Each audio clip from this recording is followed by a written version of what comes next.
Prime news पर आप देख रहे हैं प्रश्नकाल और आज प्रश्नकाल में बात हो रही है क्या ममता बनर्जी पर अब गिरफ्तारी की तलवार लटकी है।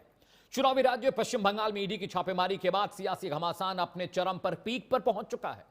आईपैक के कोलकाता ऑफिस पर छापेमारी के बाद टीएमसी बीजेपी सरकार पर हमलावर है, हमले तेज कर दिए हैं। ऐसे में शुक्रवार को दिल्ली और बंगाल में टीएमसी कार्यकर्ताओं ने केंद्र सरकार यानी बीजेपी के खिलाफ मोर्चा खोला, जबकि टीएमसी के प्रदर्शन के बाद बीजेपी ने भी सियासी मोर्चा खोल दिया है और मोर्चा संभाला रविशंकर प्रसाद ने, जो कि बीजेपी के वरिष्ठ नेता है, कानूनी मामलों के जानकार। उन्होंने तीखा हमला बोलते हुए कहा, बंगाल में जो कुछ हुआ वो आजाद भारत में पहले कभी नहीं हुआ। सीएम ममता बनर्जी का पूरा काम न सिर्फ अनैतिक, गैर जिम्मेदाराना और असंवैधानिक है, बल्कि उन्होंने पूरी लोकतांत्रिक प्रक्रिया को शर्मसार कर दिया है। बीजेपी ने आरोप लगाया कि ममता बनर्जी बंगाल में कोई जांच नहीं होने देती। बीजेपी ने ममता बनर्जी पर ईडी के अधिकारियों को भी धमकाने का आरोप लगाया।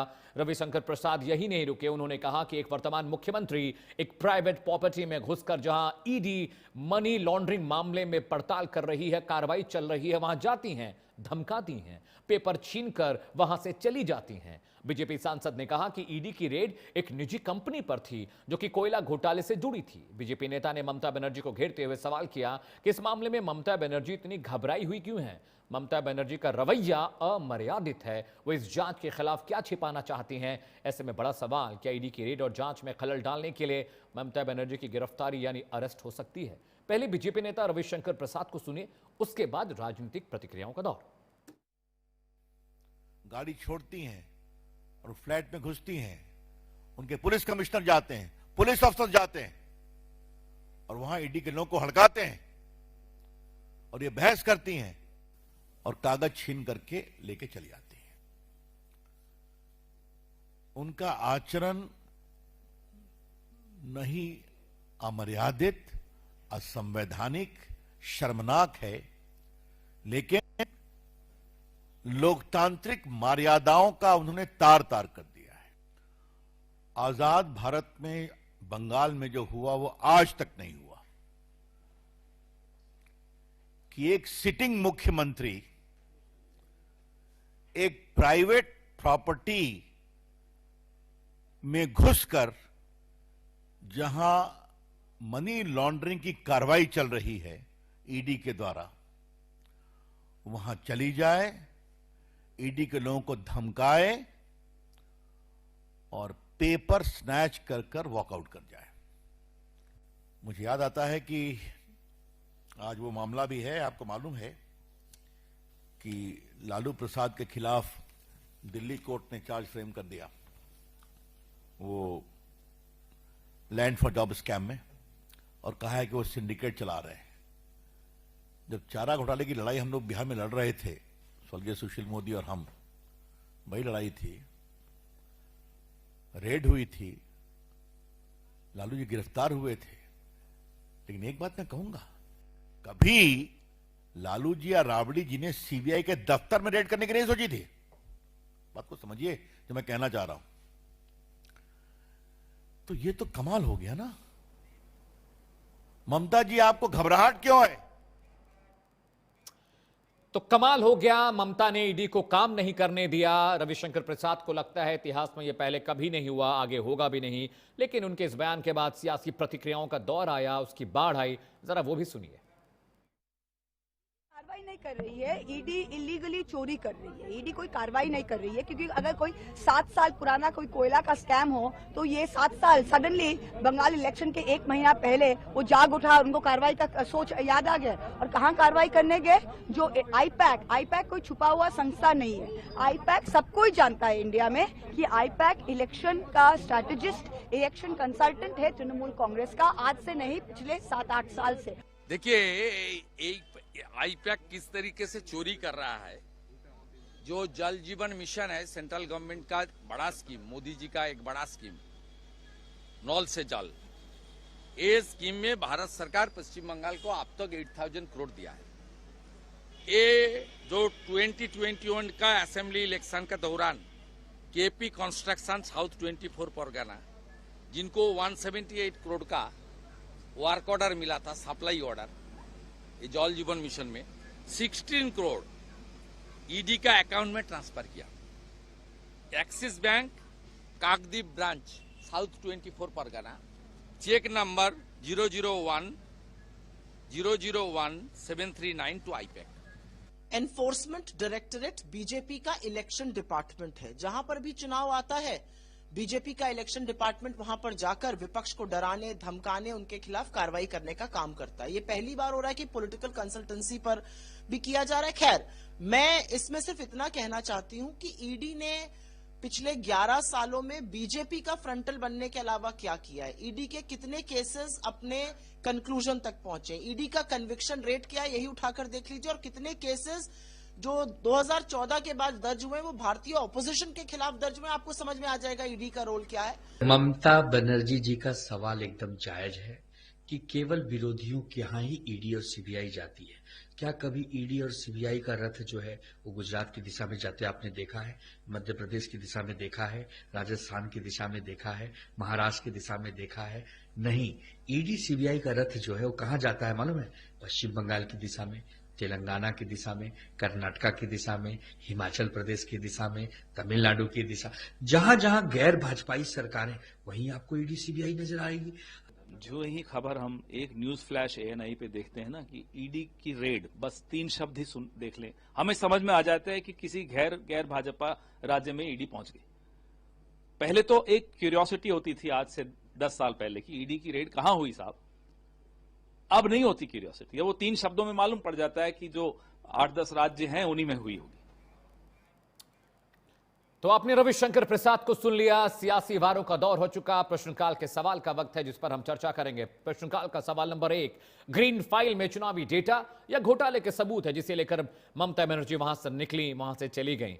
प्रश्नकाल का सवाल नंबर 2 जिस पर हम चर्चा करेंगे और जानने की कोशिश की, क्या सीएम ममता बनर्जी अरेस्ट हो सकती हैं ईडी के काम में दखल देने की वजह से, जबरन फाइल ले जाने की वजह से, जांच नहीं करने की वजह से? प्रश्नकाल का सवाल नंबर 3 जिस पर हम चर्चा करेंगे, क्या सीएम ने ईडी की जांच में रुकावट पैदा की है और क्या यह असंवैधानिक, इलीगल है? प्रश्नकाल का सवाल नंबर 4, क्या जांच के दौरान फाइल ले जाना एक आपराधिक कैटेगरी श्रेणी में आता है? क्या सीएम को यह नहीं करना चाहिए था? क्या इससे आपराधिक मामला बनता और उनकी मुश्किल बढ़ सकती है? प्रश्नकाल का सवाल नंबर 5, क्या ममता के मुकाबले ईडी का पलड़ा भारी है? यानी अगर ईडी प्रूफ कर देता है कि जांच में खलल डाली गई, जो फाइल लेकर गई वो जांच से जुड़ी थी, कोयला घोटाले के मामले में, मनी लॉन्ड्रिंग की जांच मामले में वो फाइल बहुत इंपॉर्टेंट थी, तो ममता बनर्जी क्या करेंगे? चलिए, एक बड़ा पैनल मेरे साथ जुड़ रहा है। स्वागत कीजिए अमरदीप त्रिपाठी का, बीजेपी के प्रवक्ता। अमर जी, बहुत बहुत आपका प्रश्नकाल में स्वागत है। डॉक्टर राम पांडे मेरे साथ हैं, प्रवक्ता हैं कांग्रेस पार्टी के। Doctor Ram, welcome to the show. प्रश्नकाल में आपका भी बहुत बहुत स्वागत है। विश्वजीत घोष मेरे साथ हैं। घोष बाबू, आपका बहुत बहुत स्वागत है प्रश्नकाल में। टीएमसी के प्रवक्ता हैं। डॉक्टर अजय तिवारी जी भी आपको तस्वीरें दिख रहे हैं, राजनीतिक विश्लेषक हैं। अजय सर, बहुत बहुत स्वागत है, शुक्रिया प्रश्नकाल में आने के लिए और हमें वक्त देने के लिए। सबसे पहला सवाल मैं अमरदीप त्रिपाठी से करूंगा।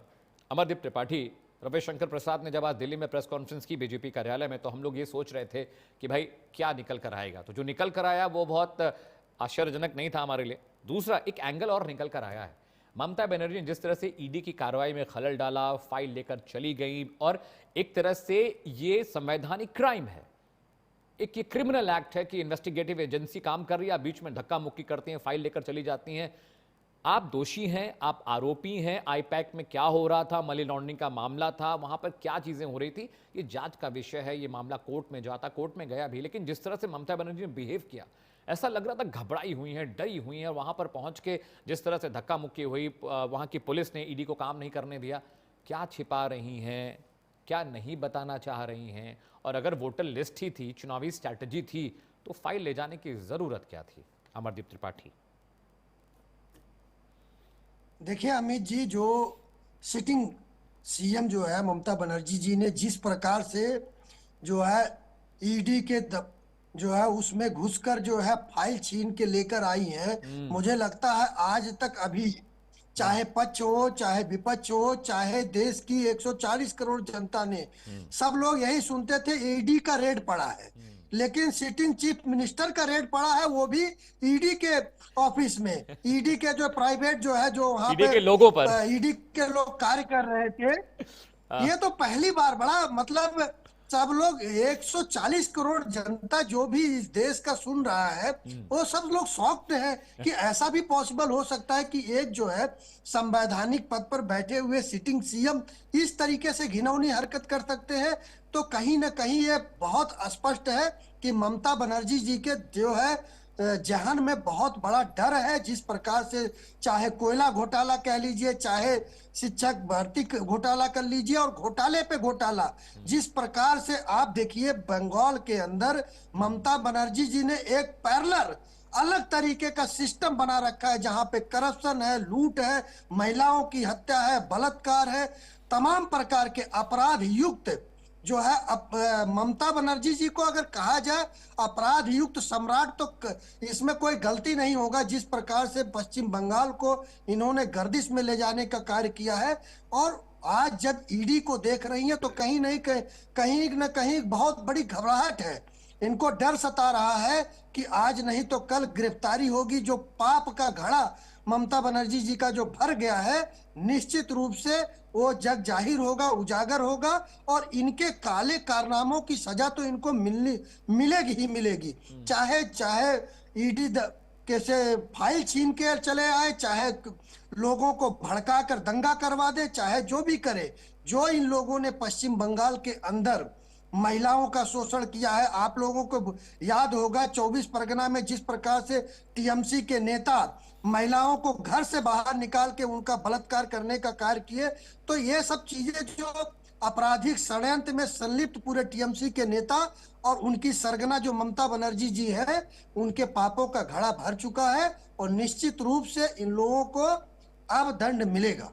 ठीक है, मैं घोष बाबू के पास जाता हूं, टीएमसी के प्रवक्ता। घोष बाबू, ईडी की जो रेड थी वो सीएम ऑफिस में नहीं थी, ममता जी के घर पे नहीं थी, ममता जी के कार्यालय में नहीं थी, टीएमसी के किसी सेंटर पे रेड नहीं थी। एक प्राइवेट प्रॉपर्टी थी, आईपैक जो कंपनी काम करती है, उसकी प्रॉपर्टी पे, उसके प्रीमाइसेस में, उसके जो चीफ हैं जैन साहब, उनके घर पे ये रेड पड़ी थी। फाइल की जो पिकिंग थी या जो भी डॉक्यूमेंटेशन वहाँ से ईडी ने उठाया। एक प्रक्रिया है घोष बाबू, शायद आपको पता हो, ईडी, सीबीआई, जो भी इन्वेस्टिगेटिव एजेंसी हैं, जो वो सर्कमस्टेंशियल एविडेंस इकट्ठा करती हैं, स्पॉट एविडेंस इकट्ठा करती हैं, उसकी पूरी लिस्टिंग होती है, उसकी पूरी डिटेलिंग होती है।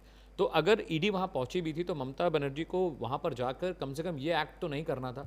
आप दोषी हैं, नहीं हैं, आरोप है, नहीं है, आप बीजेपी का पॉलिटिकल वेंडेटा है, बीजेपी आपको फंसाना चाह रही है, आपको हराना चाह रही है, चुनाव में आपको नुकसान पहुँचाना चाह रही है, वो सब समझ में आता है।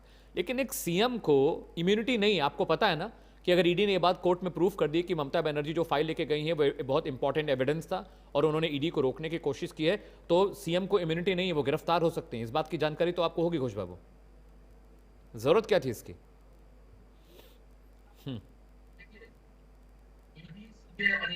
आयोग ये पहले निष्पक्ष था, जब से बीजेपी केंद्र में आया, अमित शाह जी, मोदी जी जब से आए हैं, तब से ईडी, सीबीआई और निर्वाचन आयोग तीनों बीजेपी का एजेंट हो गया है, बीजेपी का पार्टी का वर्कआउट हो गया है। जो उन लोग का बात सुनता है उन लोग को फौज में बैठाता है। देखिए पश्चिम बंगाल में जो आईपैक है, ये एक जो संस्था है, ये लोग वोट का क्वेश्चन करता है। ये 2014 में आपका मोदी जी का वोट भी यही लोग संस्था ने किया था। ऐसे 5 वर्ष का बहुत पॉलिटिकल पार्टी का वोट ये लोग किया। घोष बाबू, आपकी आवाज नहीं आ रही, मैं माफी चाहता हूं, मैं दोबारा इसको रेक्टिफाई कराता हूं। प्लीज चेक इस ऑडियो।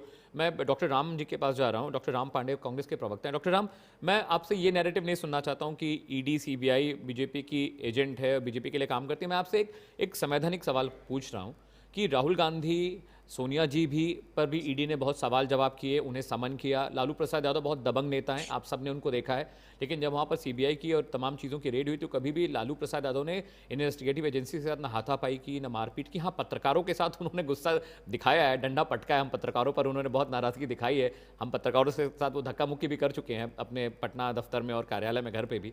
लेकिन कभी भी लालू प्रसाद यादव ने भी या देश के किसी भी बड़े नेता ने कभी भी ईडी, सीबीआई के अधिकारियों के साथ मारपीट या हाथापाई नहीं की। मैं आपसे जाना हूं, is it a act of criminal offence? ये क्रिमिनल ऑफेंस तो है ना। अब आरोप चाहे जो भी रहा हो, जैसा भी रहा हो, सोनिया गांधी, राहुल गांधी के मामले में देखिए ईडी ने चार्जशीट फाइल की, कोर्ट ने कहा, राजधानी कोर्ट ने, दिस इज नॉट गुड। आपने एफआईआर इस पे नहीं है, आप किसी इंडिविजुअल शिकायत पर आप कोर्ट में चार्जशीट फाइल नहीं कर सकते। तो कोर्ट और लीगल सिस्टम इतना मरा नहीं है अभी तक। डॉक्टर राम, जो हुआ ममता बनर्जी जो किया उससे तो शक और बढ़ा है ना। आप भाग के गई, आनंद फानन में फाइल लेके चली गई, छोड़ देती, इन्वेस्टिगेशन होने देती। अगर आप पाक साफ है तो फिर दिक्कत किस बात की थी? तो जो हम इतना डिस्कशन कर रहे हैं, जी डॉक्टर राम। एक वीडियो क्लिप के माध्यम से जनता को तुरंत पता चल जाएगा। देखिए, राइट। जब बीजेपी ने वहां छापा मारा बंगाल में, आईपैक कंपनी है जो ईडी ने मारा सर, बीजेपी ने नहीं मारा डॉक्टर राम। आप फिर बीजेपी अरे के वो आदमी। एक ही बात है। अच्छा, एक ही बात है। ठीक ईडी है। कहो या बीजेपी कहो, एक ही बात है। ठीक है, बीजेपी ने ठीक है ना? छापा मारा जब, कोई अंतर थोड़ी है। हाँ बीजेपी ने तो छापा जब मारा सर, उसके बाद क्या हुआ?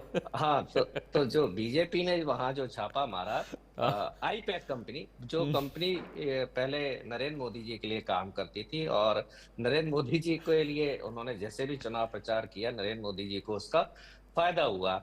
अब बीजेपी ने जब वहां छापा मारा तो टीएमसी वहां गई, ममता बनर्जी वहां गई, और जब कोई भी छापा मारा जाता है, ईडी, सीबीआई, इनकम टैक्स जब छापा मारती है तो सारा वीडियो रिकॉर्डिंग होता है। राइट।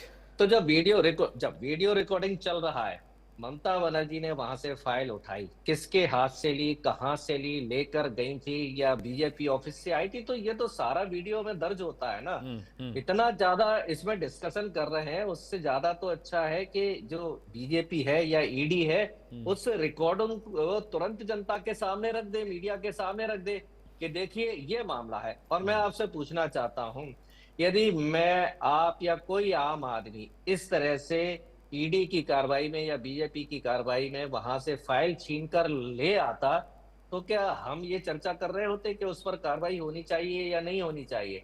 जब कानून है तो वो मुख्यमंत्री हो या कार्यकर्ता हो या आम आदमी हो, सबके लिए है।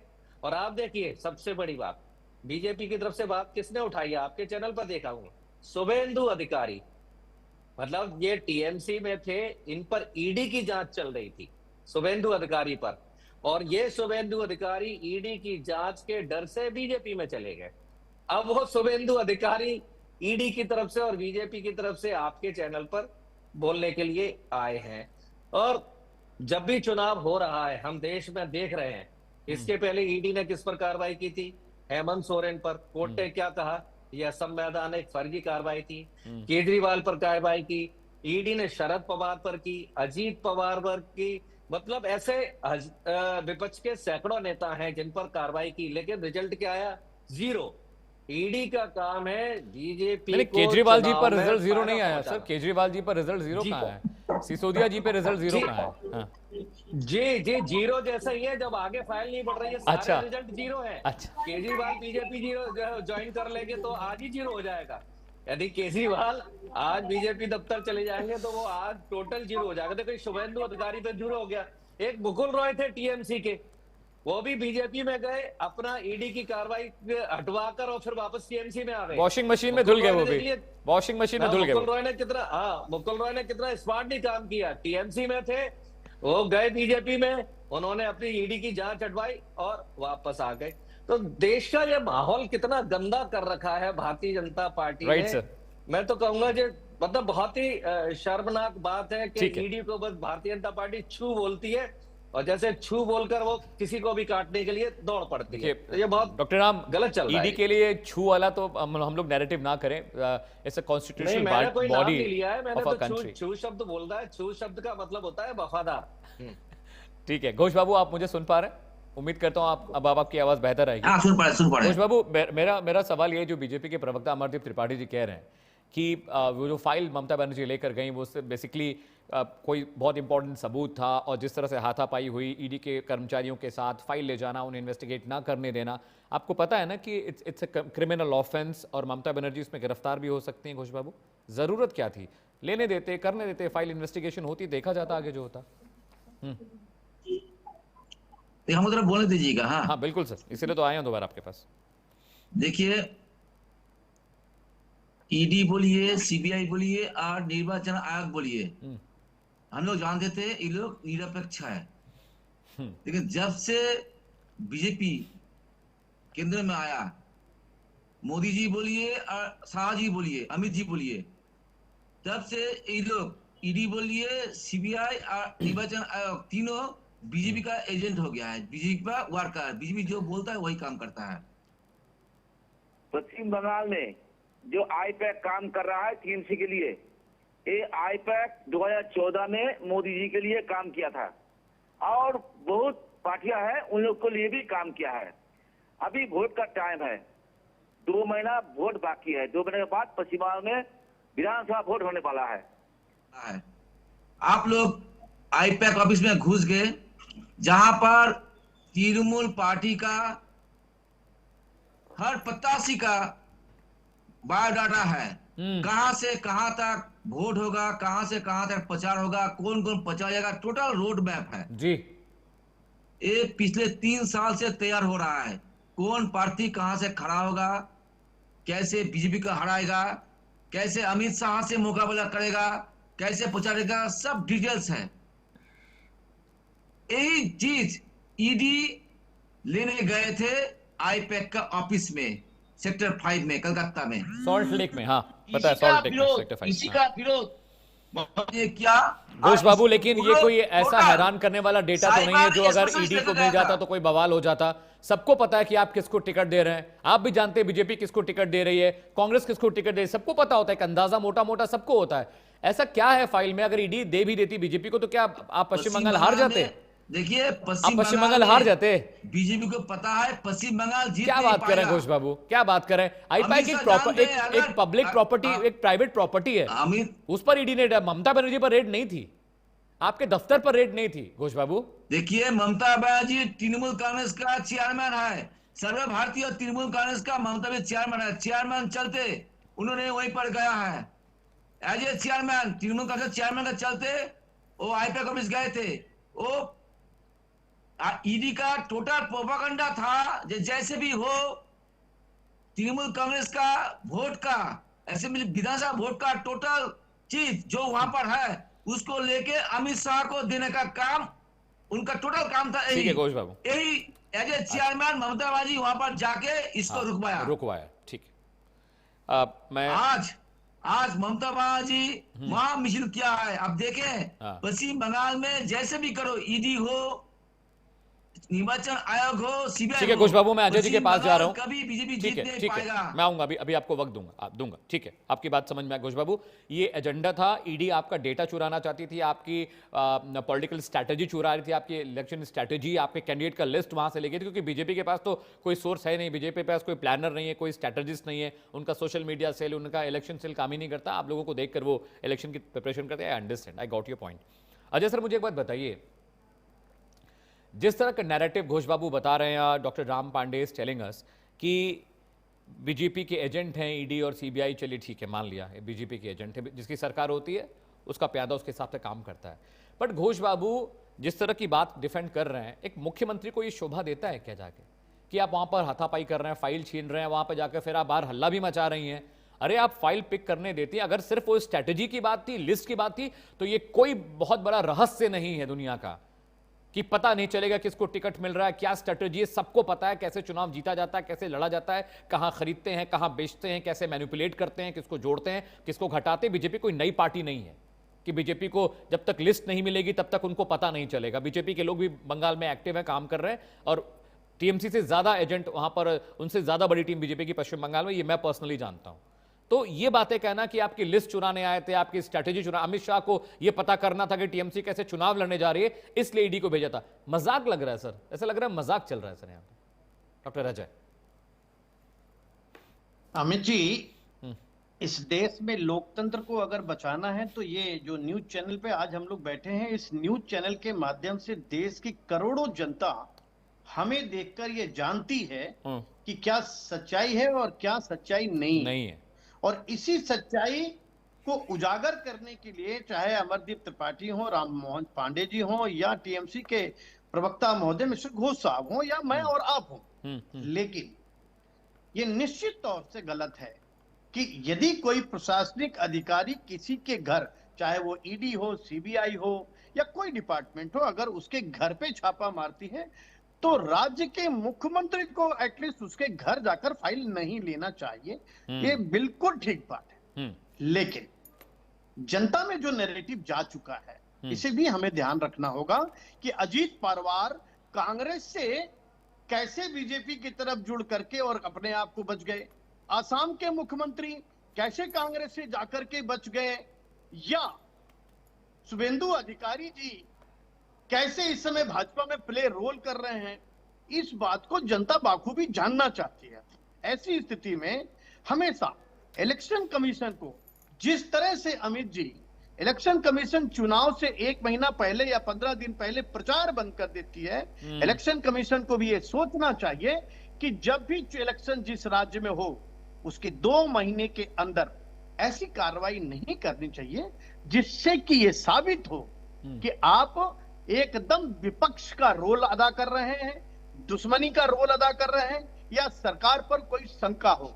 जैसे अभी ये जो ईडी का रेड पड़ा है, ये ईडी का रेड 4 महीना पहले क्यों नहीं पड़ा?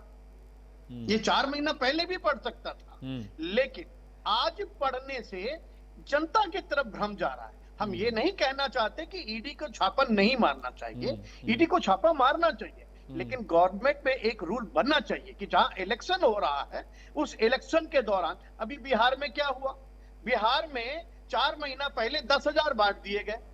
क्यों बांटे गए?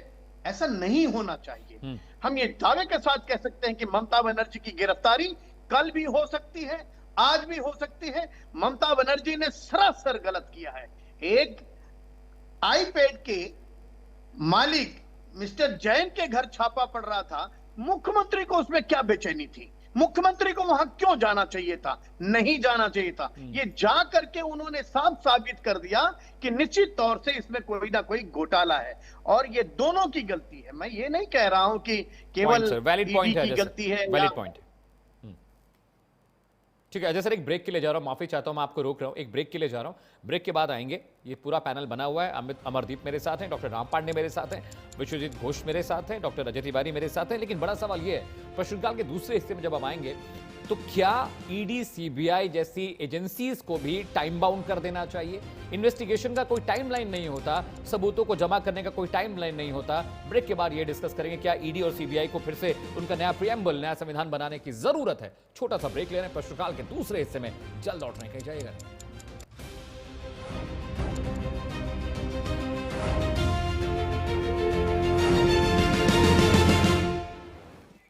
ब्रेक के बाद आपका स्वागत है। आप देख रहे हैं प्रश्नकाल। एक बड़ा पैनल मेरे साथ है। अमरदीप त्रिपाठी हैं, बीजेपी के प्रवक्ता हैं, डॉक्टर राम पांडे हैं, कांग्रेस का पक्ष रख रहे हैं, विश्वजीत घोष हैं, टीएमसी के प्रवक्ता हैं, डॉक्टर अजय तिवारी हैं, राजनीतिक विश्लेषक हैं। अमरदीप त्रिपाठी जी के पास जाऊंगा। अमरदीप, इस बात को लेकर बहुत सवाल होते हैं, बहुत आरोप लगते हैं कि इलेक्शन जैसे आता है ईडी सीबीआई एक्टिव हो जाती है। लेकिन मैं ये नहीं कहूंगा कि इलेक्शन के वक्त ईडी सीबीआई एक्टिव है, क्योंकि इन्वेस्टिगेटिव एजेंसी है, ये 12 महीने 24 घंटे 24/7 काम करते हैं। जब लीड्स मिलती हैं तो रेड्स पड़ती हैं, जब लीड्स मिलती हैं तो इन्वेस्टिगेशन होती है। लेकिन हर बार ऐसा तो नहीं होता अमरदीप। हर बार इलेक्शन से पहले ये सब चीजें होती है तो थोड़ा शक आता है दिमाग में, शुबा इस बात का जरूर होता है कि भाई आप तो टारगेट कर रहे हैं नेता को, आप तो टारगेट कर रहे हैं इलेक्शन के प्रोसेस को, आप तो दबाव बनाने की कोशिश कर रहे हैं। अमरदीप त्रिपाठी,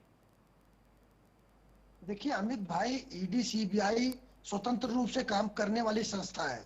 अगर इलेक्शन के पहले अगर कहीं पर ईडी हो रेड मारती है, सीबीआई अपना काम करती है, तो उस समय कहते हैं इलेक्शन के पहले कर रही है। अगर इलेक्शन की बात करती है तब कह रहे हैं कि दूसरे प्रदेश में इलेक्शन आने वाला है। तो देखिए इलेक्शन तो इस देश के अंदर चलता ही रहता है। कभी पंचायत का चुनाव होगा, कभी किसी स्टेट में होगा, कभी विधानसभा का होगा, कभी नगर निगम होगा तो ये देखिए, तो ये तो इलेक्शन तो अपनी जगह पे है। इलेक्शन अपना काम, इलेक्शन कमीशन अपना काम करता है और ईडी सीबीआई अपना काम करता है, जिसका दोनों का कोई तालमेल नहीं है। अगर कोई क्राइम करता है तो सीबीआई जाती है, वहां इलेक्शन कमीशन तो नहीं जाएगा। लेकिन देखिए जिस प्रकार से अभी जो है डॉक्टर राम पांडे जी, कांग्रेस के प्रवक्ता, जो अपराधियों को क्लीन चिट देने का काम अभी कर रहे थे, जैसे अरविंद केजरीवाल जी के लिए इन्होंने 0 जो है अपराध का शब्दों का प्रयोग किया। इनके ही जो नेता प्रतिपक्ष है राहुल गांधी जी, जो मोस्ट युवा लीडर है 55 इयर्स के, विदेशों में जब जाते हैं कहते हैं कि डेमोक्रेसी इंडिया की खतरे में है। और पश्चिम बंगाल के अंदर जिस प्रकार से माफिया ममता दीदी ने जो कृत्य किया है, अगर ममता बनर्जी जी को माफिया के शब्दों से नवाजा जाए तो वो भी मुझे लगता है कम है, क्योंकि जो कृत्य उन्होंने किया है ये कोई गुंडा मवाली माफिया और क्रिमिनल ही कर सकता है, क्योंकि सिटिंग सीएम ऐसा या कोई संवैधानिक पद पर बैठा हुआ शरीफ व्यक्ति नहीं कर सकता है। तो उनको जो है उनके बारे में तो नहीं कह रहे हैं। अगर राहुल गांधी जी डेमोक्रेसी पे बात करते हैं, कांग्रेस के प्रवक्ता डेमोक्रेसी पे बात करते हैं, तो आज जो ममता बनर्जी जी ने किया है कृत्य, ईडी के जो है एक प्राइवेट संस्था में घुसकर जो है फाइल छीनने का कार्य किया है, तो इस अपराध के बारे में बोलना चाहिए कि ममता बनर्जी जी जो है आपराधिक कृत्य की है, डेमोक्रेसी की हत्या हो रही है। क्या पश्चिम बंगाल में डेमोक्रेसी की हत्या नहीं हो रही है? अगर कोयला घोटाला होता है, अगर इस शोषण होता है, दुनिया भर की चीजें जो है पशु तस्करी होती है, तो ये सब चीजें होती है तब तो नहीं बोलते हैं। जब बलात्कार होता है तब नहीं कहते हैं। बाहर में जाके डेमोक्रेसी खतरे में है क्योंकि प्राइम मिनिस्टर मोदी है। तो देखिए दोहरा चरित्र जो है इस देश में ऐसा तो नहीं चलेगा। अब विश्वजीत घोष जी कह रहे हैं कि वहां पर हमारी फाइल थी, वहां पर इलेक्शन किसको सीट कौन सी मिल रही है। अरे ममता बनर्जी जी और विपक्ष में टीएमसी के लोगों का क्या मानसिक संतुलन इतना खराब हो गया है कि उनके पास में याददाश्त कमजोर हो गई है कि पश्चिम बंगाल में किसको सीट कौन सी दी गई है जो पेपर में लिखा जाएगा और भूल जाएगा। तो ये मुझे लगता है बहुत बचकाना बयान है। वो बहुत महत्वपूर्ण जो है दस्तावेजों के साथ छेड़छाड़ करने का प्रयास कर रही है, क्योंकि उनको डर है कि यह बाहर आएगा तो निश्चित रूप से टीएमसी की ममता बनर्जी के साथ साथ बहुत सारे नेता इनके जेल में जाएंगे, क्योंकि इन लोगों ने जो अपराध किया है वो उजागर होने जा रहा है। इसलिए बौखलाहट है और डर है। लेकिन जिस प्रकार से ममता बनर्जी ने कृत्य किया है, निश्चित रूप से उनको जेल जाना चाहिए। डॉक्टर राम पांडे, अगर कल को ममता बनर्जी अरेस्ट हो जाती हैं, क्योंकि आप भी लीगल मामले समझते हैं डॉक्टर राम पांडे, और कई बार डिबेट में आपने बातें भी की, तो I understand that you know the nuances.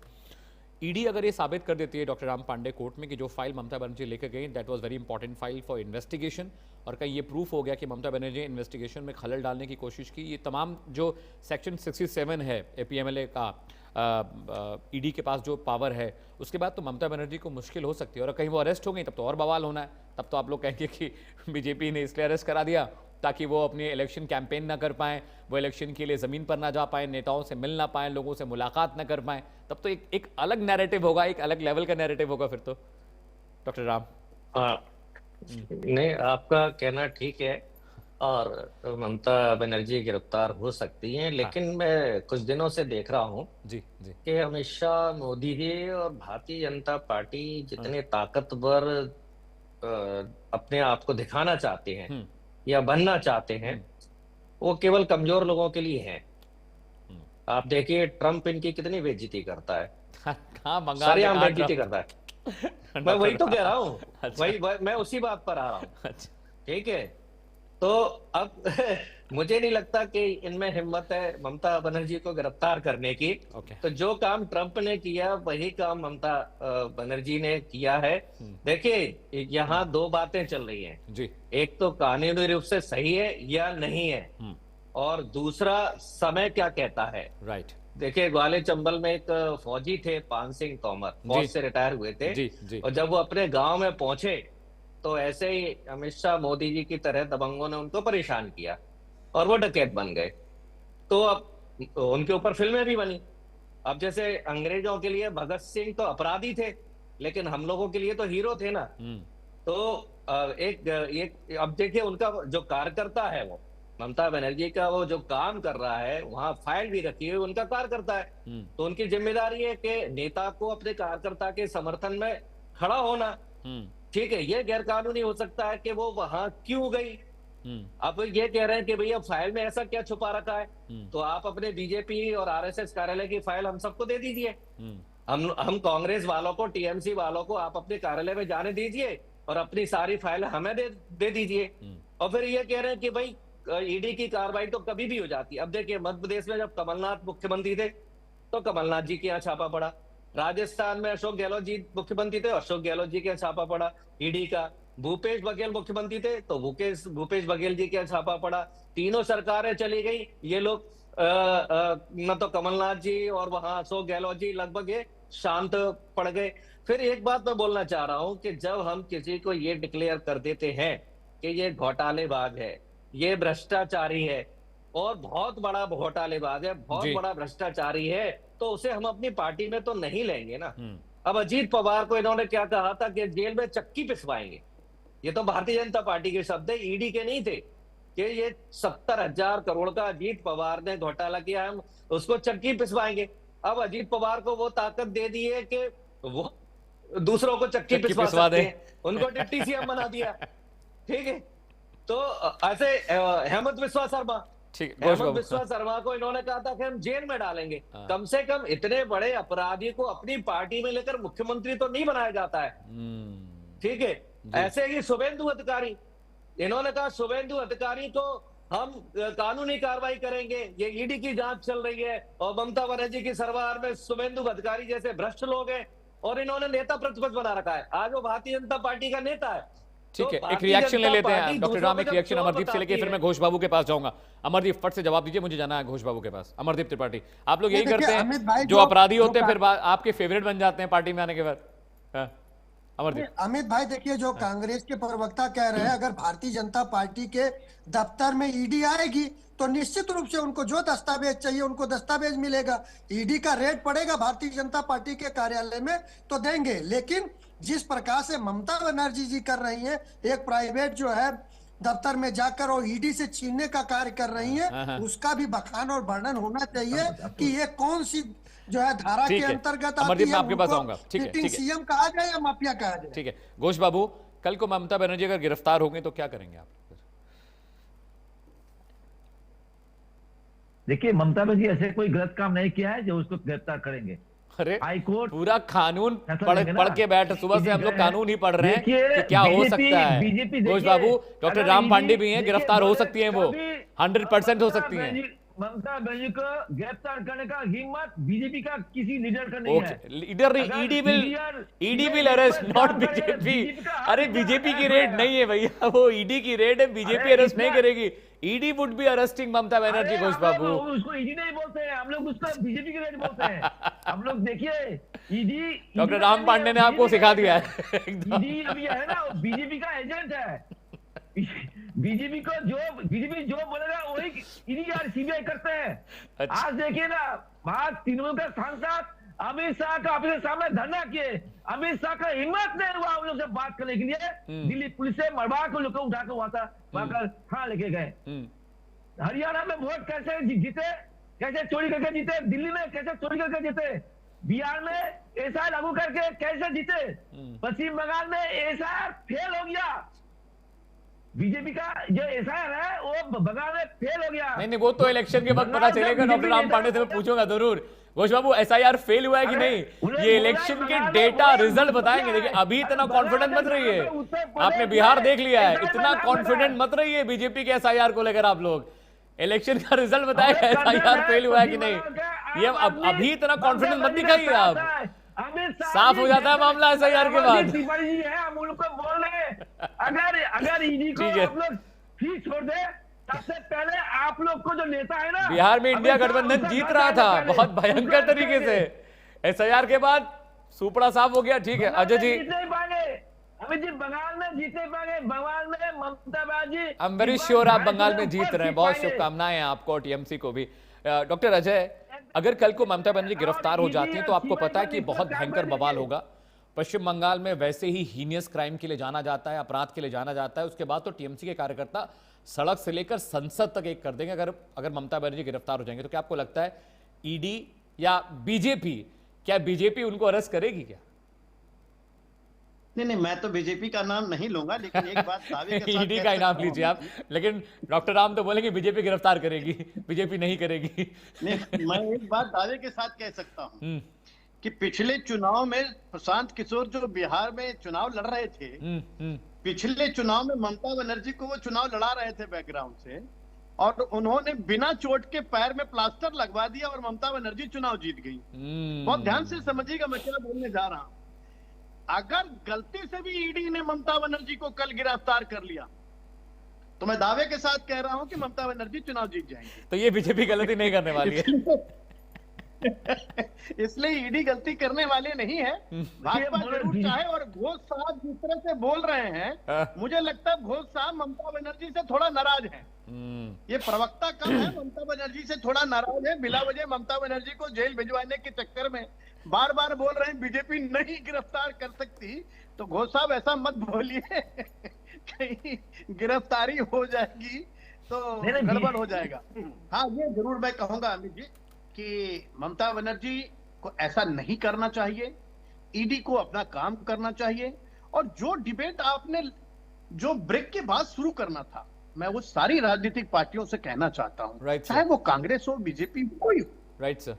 देखिए, ईडी हो, सीबीआई हो, प्रशासन हो, कोई हो, आज एक थाने के एसआई को भी ये टाइमिंग बाउंड होना चाहिए कि इस केस को हमें 2 महीने में इन्वेस्टिगेशन करके अजय सर वो तो ठीक है नियुक्त करनी चाहिए। डॉक्टर अजय, वो ठीक है, लेकिन ईडी सीबीआई रॉ, इनके सर ईडी सीबीआई रॉ के काम को आप टाइमलाइन में नहीं बांध सकते sir, you also know it. आप थाने को, पुलिस को, स्टेट गवर्नेंस को, अब ईओडब्ल्यू को आप कंट्रोल नहीं कर सकते कि भाई इलेक्शन 3 महीने पहले तुम इन्वेस्टिगेशन मत करो, एफआईआर मत करो, वारंट मत करो। सर ये पॉसिबल नहीं है, you also know it sir, ये नहीं पॉसिबल है। नहीं, ठीक है, मैं मानता हूं पॉसिबल नहीं है, मैं मानता हूं पॉसिबल नहीं, लेकिन एक रूल होना चाहिए कि एक आदमी जो डिप्यूट होता है, जो मेहनत करता है, उसकी इन्वेस्टिगेशन टाइम जो बाउंड होती है वो कम से कम ऐसा टाइम हो कि भाई आप अब ये छापा तो आप 2 महीने पहले भी कर सकते थे, ऐसा नहीं कि नहीं कर सकते, लेकिन ये छापा अभी क्यों? Ajay sir allow me to speak. Ajay sir आप बहुत वरिष्ठ हैं, मैं कह रहा हूं कि 2 महीने पहले कर सकते थे या इलेक्शन के बाद कर सकते थे। मतलब लीड्स कब आ रही, लीड्स को नहीं पता है इलेक्शन को ना, सबूतों को, एविडेंसेस को नहीं पता होता है ना कि इलेक्शन है 27 का तो हम ना जाएं ईडी के पास, या जो फॉरेंसिक्स पे काम हो रहे होते हैं, जो डेटा पे काम होता है। Sir I know lot of people, Ajay sir I know lot of people in investigative agencies. Doctor Ram, मैं आपको एक बहुत अंदर की बात बता रहा हूं, सालों साल तक डेटा पे इन्वेस्टिगेशन होता है, एनालिसिस होती है, तब जाके 1-1.5 लाइन की लीड मिलती है,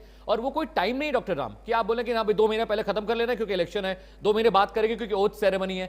ये आपका आरोप जो है वो आपका आरोप है, आई अग्री कि आप जो कह रहे हैं या घोष बाबू जो कह रहे हैं वो सही है, बट अजय सर आप बिलीव करिए इन्वेस्टिगेटिव एजेंसी या ईओडब्ल्यू के लिए टाइम बाउंड नहीं कर सकते आप। ये इन्वेस्टिगेशन हजारों लोगों से बातचीत के दौरान होती है, लाखों पेज खंगालने के बाद निकलती है। इसका मतलब आप चाहते हैं कि ममता बनर्जी जेल जाए और ममता बनर्जी की सरकार बन जाए?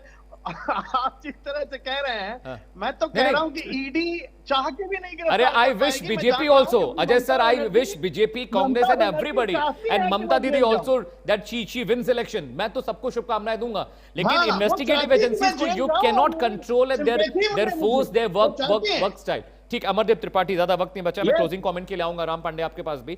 अमरदेव त्रिपाठी, ये जो डॉक्टर अजय तिवारी जो बात कह रहे हैं कि आप एक टाइमलाइन बना दीजिए इन्वेस्टिगेटिव एजेंसी के लिए कि इलेक्शन से पहले ना छुएं पॉलिटिशियंस को, पार्टीज को, इलेक्शन के बाद ना छुएं, अगर ऐसा हो गया, अगर ईडी के प्रेम्बल में आ गया तब तो ईडी की ताकत ही खत्म हो जाएगी, ईडी की पावर खत्म है। अगर ईडी को आपने ये कह दिया कि 3 महीने पहले इलेक्शन है तो आप मत इन्वेस्टिगेट करिए, आप लीड्स पर काम मत करिए, तब तो ईडी तो वैसे ही होगी जैसे कि एक पुलिस थाना होता है, खत्म, पावर खत्म उनकी भाई, यही तो स्पेशल पावर ईडी के पास। अमरदीप, देखिए अमित भाई, ईडी हो गया, अमित भाई अजय सर आ रहा हूं, हो गई, ये स्वतंत्र रूप से कार्य करने वाली संस्था है, इसको दलाली करने वाली संस्था नहीं बना सकते। अगर उनके अधिकार क्षेत्र को छीन लेंगे, वहां पर क्राइटेरिया फिक्स कर देंगे, ये तो फिर दलाली करने वाली संस्था हो गई। फिर तो सीबीआई और ईडी का नाम हटाकर फिर दलाली करने वाली संस्था भारत की उसको जो है नाम दिया जाना चाहिए। देखिए, इस तरीके से मुझे लगता है ऐसी बातें नहीं होनी चाहिए। जो स्वतंत्र रूप से कार्य करने वाली संस्था है, उन पर देश की जनता का भरोसा है और वो भरोसा बना रहना चाहिए। ठीक है डॉक्टर राम, अपने हिसाब से काम करेंगे, ठीक है, और सरकार अपने हिसाब से। डॉक्टर राम पांडे, अगर मैं चलिए अजय सर की बात को डिट्टो करता हूं, अगर ये कॉन्स्टिट्यूशनल अमेंडमेंट हो गया, ईडी की पावर्स कम कर देगी भाई कि इलेक्शन से 6 महीने पहले और 6 महीने बाद तक आप स्टेट इन्वेस्टिगेशन नहीं करेंगे, किसी सीएम को ग्रिल नहीं करेंगे, किसी को नोटिस और समन नहीं करेंगे, अगर ये नियम बन गया और कल को कांग्रेस की सरकार आई राम सर, तो ये तो आपके लिए भी नुकसानदायक है। तब तो बीजेपी के नेता फर्जीवाड़ा करते रहे, काला धन जमा होता रहे, इन्वेस्टिगेशन नहीं, जो बीजेपी आरोप आप पर लगाती है, फिर आप भी इन्वेस्टिगेशन नहीं कर पाएंगे, फिर तो बीजेपी मनमानी करे। उसको पता है भाई 6 महीना पहले तक ईडी सीबीआई कुछ नहीं करेगी, जो करना है कर लो, जितना घोटाला करना है, बीजेपी कांग्रेस या कोई भी पार्टी हो राम सर, तब तो सबको फ्री हैंड है, पता है भाई 6 महीने पहले 6 महीने बाद तक हम इम्यून है, हमारा कोई कुछ नहीं बिगाड़ सकता। तब तो ये आपके लिए भी खतरा है और दूसरी पार्टी के लिए भी खतरा है, तब तो मनमानी बढ़ जाएगी राम सर, और ना अगर टाइमलाइन बांध दी गई तो। देखिए, दूसरी पार्टी वोट चोरी नहीं करती, ये मामला वोट चोरी से जुड़ा हुआ है। क्या है, भारतीय जनता डॉक्टर पार्टी चुनाव प्रचार। आप ये दावा नहीं कर सकते, देखिए ये दावा आप नहीं कर मेरी सकते सुन ना। लीजिए, हाँ, हाँ कंप्लीट करने दीजिए। हाँ, देखिए, चुनाव प्रचार की स्ट्रेटेजी होती है, हर पार्टी की होती है। अभी तक लोकतंत्र चला आ रहा था 2014 के बाद तक। 2014 के बाद क्या है, चुनाव प्रचार में पहले ईडी को भेजा जाता है, सीबीआई को भेजा जाता है, इनकम टैक्स को भेजा जाता है कि पहले आप तीनों प्रचार कीजिए, ग्राउंड बनाइए। फिर ईसीआई को चुनाव आयोग को भेजा जाता है कि आप प्रचार कीजिए। ये चारों वहां जाकर बीजेपी का चुनाव प्रचार करते हैं और फिर अजीत पवार से पूछते हैं। ये चाहे ना, अपन कह रहे हैं ना कि इनके लिए टाइम बाउंड नहीं होनी चाहिए, हाँ। ये केस को तुरंत सॉल्व कर सकते हैं, लेकिन क्या करते हैं, हाँ अजीत पवार जी अब आप बताइए बीजेपी में जाएंगे या नहीं जाएंगे, जाएंगे या नहीं जाएंगे। उनको केवल इस बात के लिए बुलाया जाता है, शुभेंदु अधिकारी आप बीजेपी में जाएंगे या टीएमसी में रहेंगे। मुकुल रॉय को इसलिए बुलाया जाता है कि आप बीजेपी में रहेंगे या टीएमसी में जाएंगे। तो ये बार्गेनिंग चलती है, नेताओं के छापे पड़ते हैं, इसलिए पड़ते हैं कि आप बीजेपी ज्वाइन कर लो, क्यों हमारा और बीजेपी का समय खराब कर रहे हो और आप पाक साफ हो जाओगे। तो ये सबसे बड़ा जो, और ये एक बात और जोड़ा मैं, एक बात और, प्लीज सर प्लीज। हम बार बार कह रहे हैं ममता बनर्जी गिरफ्तार होंगी कि नहीं होंगी। उसी समय क्यों नहीं गिरफ्तार किया जब ममता बनर्जी ऑफिस गई थी, उसी समय कर लेते ना। मुख्यमंत्री तो वो बाद में भी रहेंगी, वही गृह मंत्री के अंडर में ईडी आता है, तो गृह मंत्रालय ममता बनर्जी जब छापा मार रही थी तो उसी समय गिरफ्तार कर लेती। तो ईडी ने गिरफ्तार नहीं किया, इसका मतलब बीजेपी और ईडी ने कहीं ना कहीं गलती की है। ठीक है, नहीं तो गिरफ्तारी तो उसी समय हो सकती थी। राम सर बिल्कुल टाइम नहीं मेरे पास। घोष बाबू एक क्लोजिंग कमेंट के लिए आपके पास आ रहा हूं। जो बात डॉक्टर राम पांडे कह रहे हैं कि भाई अगर इन्वेस्टिगेशन में खलल डाल रही थी और वो सब अनियमितता थी और एक तरह का कॉन्स्टिट्यूशनल क्राइम है तो गिरफ्तारी तुरंत हो जानी चाहिए थी, इस बात से आप भी इत्तेफाक रखते हैं घोष बाबू? या आपको लगता है गिरफ्तारी इसलिए नहीं हो रही कि बीजेपी हार जाएगी? देखिए ईडी तो काम नहीं करते, ईडी स्वतंत्र से काम नहीं करते, काम करते हैं बीजेपी जो बोल देते हैं ईडी वही करते हैं। वोट जीतने के लिए हर किसी का काम बीजेपी करते हैं, लेकिन बंगाल बीजेपी जीत नहीं पाएंगे जितना ईडी आए और सीबीआई आए, निर्वाचन आयोग आए। बंगाल ममता बनर्जी जीतेंगे और 26 में बहुमत से आएंगे। ठीक है, thank you so much all of you. आप तमाम मेहमानों का। घोष बाबू बिल्कुल वक्त नहीं है, बहुत शुभकामनाएं आपको भी और बीजेपी को भी बंगाल चुनाव के लिए, और कांग्रेस को भी शुभकामनाएं। देखिए बड़ी बात यह है कि जब संवैधानिक संस्थाएं अपना काम करती हैं तो जानबूझकर इसे एक नैरेटिव से जोड़ा जाता है। आपको पता है कि कोर्ट ने एक बार कहा था कि ईडी सीबीआई ये तोता है पिंजरे में बंद, जिसकी सरकार होती है उनको अपने हिसाब से चलाता है और मिट्ठू मिट्ठू करवाता है। रुक रहे थोड़े से ब्रेक के लिए प्रश्नकाल में यहाँ पर, और ब्रेक के बाद भी खबरें लगातार जारी रहेंगी।